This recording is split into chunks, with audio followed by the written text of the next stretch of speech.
It is really a great pleasure for me to share this evening with you tonight and to speak to you at your 10th anniversary dinner of the International Women's Forum in Austria. I would like to give you some insights about the situation when it comes to women and business in Austria. But first I would like to share with you that I had two grandmothers. Both of them were widows during the Second World War, and they had to manage at that time the children and the business they were running. And no one were asking them if they were managers or not, or if they were fitting to the jobs. So I always had only ever a strong image of women in my mind. So for me, when I read when we discuss everything about women and their possibilities in the world today, then I never had this question, because I always saw strong women fulfilling their duties and nothing else.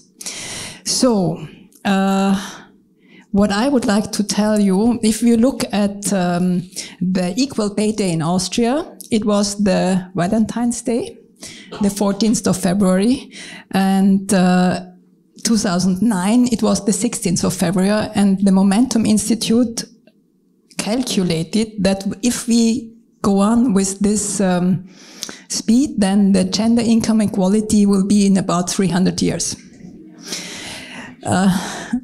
Looking at education and women, so there in Austria, women dominate the higher education. 54% of our students are women at public universities, and 61 at private universities, and 52 at universities of applied sciences, and 77 at universities for teacher education. So it can't be the education a reason for some discussions which we have. Within the EU, we do have 46% of all employees being women. But when we come to the management positions, women are still significantly underrepresented. In the EU, in general, that's only around 35% female, and in Germany it's 29%, in Austria it's a little bit better, 33%. The leading nations with women in management positions in the EU are Lithuania, Poland and Sweden, all above 40%. And the most room for improvement in the EU have Luxembourg, Cyprus and Croatia.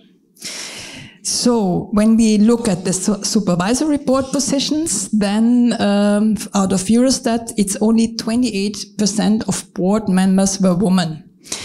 So we still have a long way to go.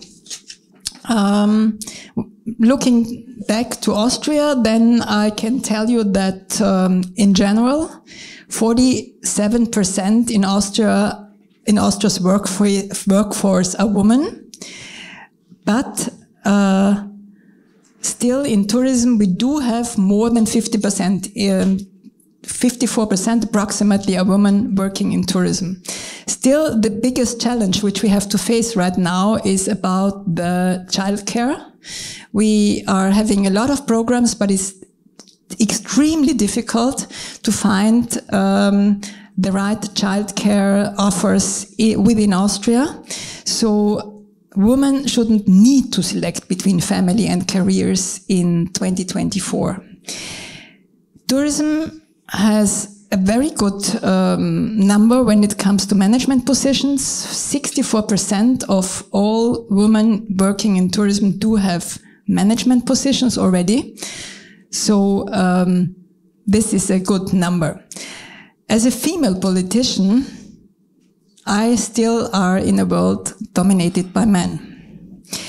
So besides my professionalism and my know-how, I need a lot of strength, understanding systems and understanding husbands and family, one husband,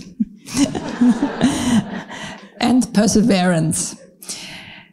The initiatives of your forum, the International Women's Forum, are, from my point of view, of utmost importance to overcome the gender imbalance at the labor market.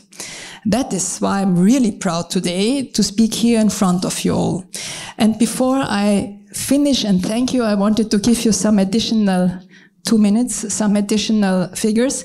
Until January 2013, women in France are actually not allowed to wear trousers by law. It was a dead law, of course, but it still was existing. We were not allowed in Austria to have a bank account until 1962. We needed the husband's consent for women to be allowed to work until 1975. And the right to vote for women in Austria has only existed since 1918. And the Equal Treatment Act came into force in 1993. So for me, it's impressive when I see those numbers, because usually I thought I'm always having the same possibilities as men, because I grew up with this impression. But as we see, this doesn't work. So I would really like to thank you again for your initiatives, and wish you all a wonderful evening. And it was a pleasure to talk to you tonight. Thank you very much. Susanne.